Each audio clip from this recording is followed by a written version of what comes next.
Shalom, shalom, bien-aimés. Donc, nous continuons avec nos émissions sur l'étude biblique et aujourd'hui, nous allons parler des livres poétiques des psaumes.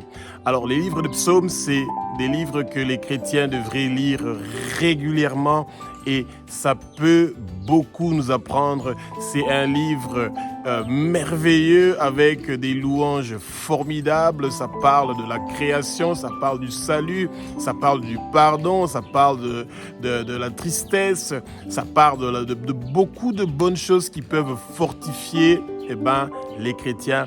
Et il y a 150 psaumes. Et dans ces 150 psaumes-là, nous pouvons faire de notre mieux pour pouvoir lire, par exemple, 10 psaumes chaque jour. Ça vous fait toute une semaine de bonne lecture. Et quand vous répétez ça régulièrement, bien aimé, vous allez beaucoup apprendre dans votre vie.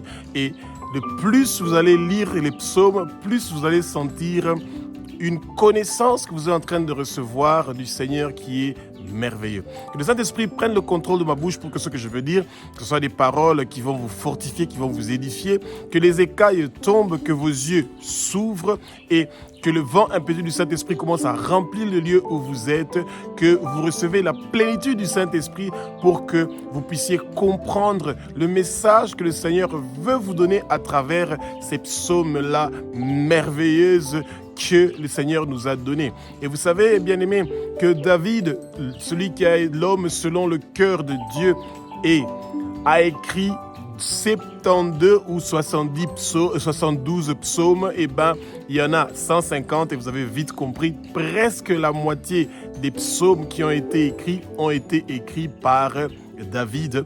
Et c'est pour ça que nous, en tant que chrétiens, nous pouvons beaucoup apprendre de la vie de David. Et c'est pour ça que quand nous lisons les psaumes, nous allons beaucoup comprendre que la vie chrétienne n'est pas toujours une vie sans souffrance. C'est une vie où il y a la souffrance, il y a la joie, il y a tout dedans. Il y a des hauts et des bas et que nous devons toujours être prêts et que le Seigneur veut que nous connaissons ces choses-là pour pouvoir anticiper. Bien-aimés, il ne faut pas attendre que les choses vous arrivent et c'est après maintenant que vous allez réagir. Non, vous devez déjà anticiper. Quand vous lisez les psaumes et que vous voyez quelque chose qui touche votre cœur et que vous pensez que ça peut vous arriver dans le sens négatif, vous devez déjà détruire cela. Et quand ça peut vous arriver dans le sens positif, vous pouvez déjà réclamer cela. Et c'est ça que le peuple de Dieu doit apprendre, à utiliser les paroles qui sont dans la Bible pour nos prières.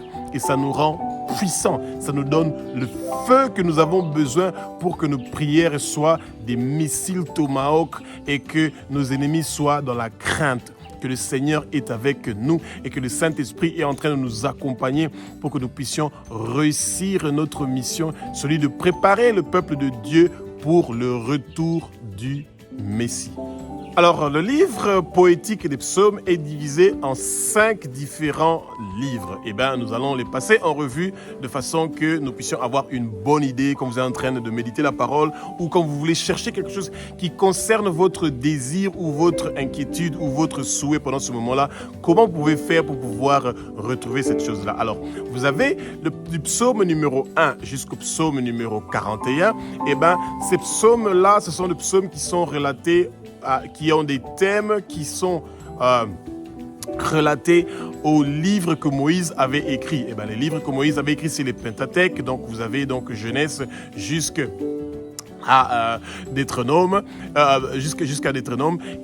C'est des choses que nous devons connaître en tant que enfants de Dieu. Et c'est très important. Pourquoi? Parce que ces psaumes-là sont en train de parler de la création du monde. Ces psaumes-là parle de la création de l'homme. Ces psaumes-là sont en train de parler de la chute de l'homme. Ces psaumes-là sont en train de parler de ce que l'homme a vécu et de comment le Seigneur s'est porté garant pour libérer l'homme de toutes les difficultés qu'il était en train de traverser. Et bien aimé, ces psaumes-là, ce sont des psaumes puissants de louange. Et si nous, le peuple de Dieu, nous avons oublié ce que Dieu a fait pour Israël en Égypte, et qu'il a libéré Israël avec sa main puissante, eh ben, c'est nous qui avons oublié ça, mais Dieu ne l'a surtout pas oublié, bien aimé. Et c'est pour ça que même quand nous sommes en train de prier, nous devons toujours remercier le Seigneur pour ce que le Seigneur a fait pour Israël, son pays spécial, son peuple spécial qu'il aime et qu'il bénit. Et parce que nous ressemblons à Dieu, comme au commencement, eh ben, nous aussi nous sommes appelés à aimer Israël, à bénir Israël. Et bien aimé, celui qui aime Israël et celui qui bénit Israël, eh ben, le Seigneur le bénit aussi.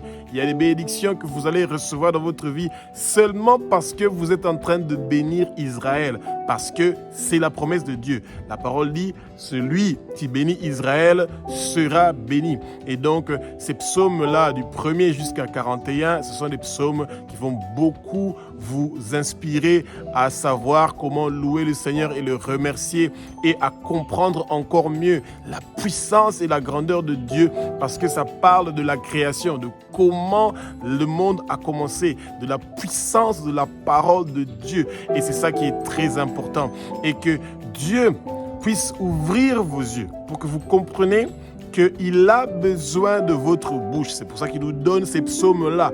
Quand nous prononçons sa grandeur, quand nous parlons de sa grandeur, il y a une lumière qui vient où on parle du nom de Dieu, où on parle de sa grandeur, où on parle de ses miracles, de ses prodiges. Sa lumière vient, bien-aimé.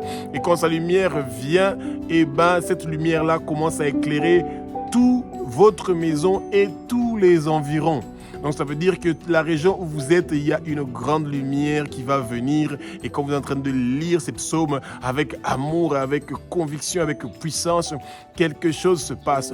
Peut-être que vous ne le voyez pas, peut-être que vous ne le sentez pas, mais quelque chose est en train de se passer. Et donc la deuxième partie donc, du livre de psaumes, eh ben, c'est la partie du psaume numéro 42 jusqu'au psaume numéro 72.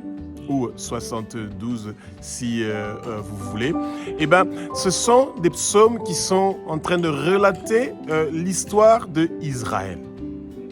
Et c'est notamment David et les descendants de Corée qui ont écrit beaucoup de ces psaumes-là, des chants de guerre, des chants du demande de pardon, des chants qui sont en train de nous préparer à pouvoir être forts dans les moments difficiles.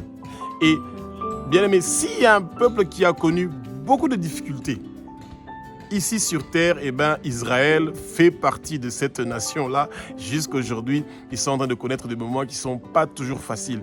Et c'est pour ça que ces psaumes-là, le Seigneur initialement ont été écrits donc pour Israël, mais c'est des psaumes que le peuple de Dieu doit toujours se rappeler. Que ces psaumes-là nous montre que Dieu n'est pas un Dieu qui fait le favoritisme, qu'il a des enfants qu'il aime et qu'il a d'autres enfants qu'il n'aime pas. Non, parce que Dieu a fait ces choses-là pour Israël. Et que vous lisez ces récits-là dans les psaumes, eh ben, vous devez toujours rappeler au Seigneur ses promesses. Parce qu'il a fait ces choses-là pour Israël, comment il les a délivrés, comment il a combattu pour eux, comment il a combattu pour David, comment il a fait des merveilles pour Israël dans leurs moments difficiles. Eh bien, nous aussi, nous pouvons réclamer ces promesses-là. Parce que Dieu n'est pas un Dieu qui est favoritiste, qui fait quelque chose pour Israël et qui ne va pas faire quelque chose pour votre nation ou qui ne va pas faire quelque chose pour vous. Et c'est ça. Et donc, tout ce qu'Israël a vécu est contenu dans cette partie-là de psaume où vous avez à partir du psaume 42 jusqu'au psaume 72 ou 72 qui est en train de relater donc l'histoire d'Israël. Et bien aimé, quand vous sentez que vous êtes en train de traverser des moments qui sont complexes, difficiles et compliqués, eh bien, plongez dans ces psaumes-là. Entre psaume 42 et psaume 72 et vous allez apprendre beaucoup de choses qui vont calmer votre cœur et qui vont vous donner l'espoir, le courage, que l'esprit de découragement, que l'esprit d'amertume vous quitte immédiatement. Au nom puissant de Jésus-Christ de Nazareth, recevez la paix, recevez le repos. Que ces psaumes-là que vous allez lire, que ce psaume-là entre le psaume 42 et 72, que ce psaume vous apporte la paix et la tranquillité. Eh bien, la troisième partie donc, des livres de psaumes, ce sont des livres des livres qui ont été écrits donc par Asaph et ses descendants qui sont des descendants de Lévi. Eh ben, ce sont des Lévites qui étaient donc au service du tabernacle, qui étaient au service du temple. Et donc, ce sont des psaumes qui sont en train de parler du tabernacle, qui sont en train de parler du temple, qui sont en train de parler de la sainteté de Dieu. Eh bien, ce sont des psaumes que vous pouvez toujours utiliser quand vous voulez mieux comprendre la sainteté, la pureté, la grandeur de Dieu. Et c'est merveilleux et souvent vous allez avoir une paix. Quand vous êtes en train de lire ces psaumes-là, qui sont des psaumes qui ont été écrits par Asaph. Asaph a écrit 12 des psaumes qui se trouvent donc entre les 150 psaumes et c'est des psaumes qui donnent toujours une joie merveilleuse, bien-aimée. Et pour toute personne qui veut comprendre la sainteté de Dieu et sa pureté et qui veut parler de la sainteté de Dieu et de sa pureté et qui veut élever Dieu, eh ben, ces psaumes-là de Asaph sont des psaumes qui sont merveilleux, bien-aimés. Et prenez votre temps pour pouvoir lire ces choses-là et les comprendre. Un enfant de Dieu veut comprendre la sainteté de Dieu. Un enfant de Dieu veut comprendre comment Dieu a une pureté et qu'il veut que cette pureté-là puisse venir vers nous. Et bien l'enfant de Dieu veut comprendre pourquoi Dieu a trouvé ça très important que les Lévites existent et le travail qu'ils étaient en train de faire dans les temples et ces adorations qu'ils étaient en train de faire. Bien aimé, Asaph et sa famille étaient toujours présents dans le temple. Leur louange était continue. Et c'est ça que le Seigneur veut aussi que nous apprenions. qu'il veut que nous soyons continus dans la louange, que nous soyons continus en train de le louer, de le glorifier, de l'adorer, de le bénir. Et ces psaumes-là nous montrent l'importance que Dieu trouve dans la louange de son nom et de sa grandeur et de sa pureté et de sa sainteté. Alors, le quatrième livre des psaumes, qui part donc du psaume 90 jusqu'au psaume 106, eh ben, c'est un psaume qui parle de la protection. Alors, il y a notamment le psaume très célèbre, le psaume 91, que beaucoup de gens lisent régulièrement, etc., pour leur protection. Et Israël est un pays qui a toujours été entouré de ses ennemis. Et on peut toujours se poser la question de savoir pourquoi Dieu laisse qu'Israël soit entouré de ses ennemis. Eh bien, bien aimé, pour qu'ils continuent à se rappeler qu'ils doivent toujours prier, vouloir être dans la présence du Seigneur. Eh bien, ces psaumes-là, ce sont des psaumes de protection. Les psaumes qui commencent à partir de 90 jusqu'à 106, ce sont des psaumes de protection.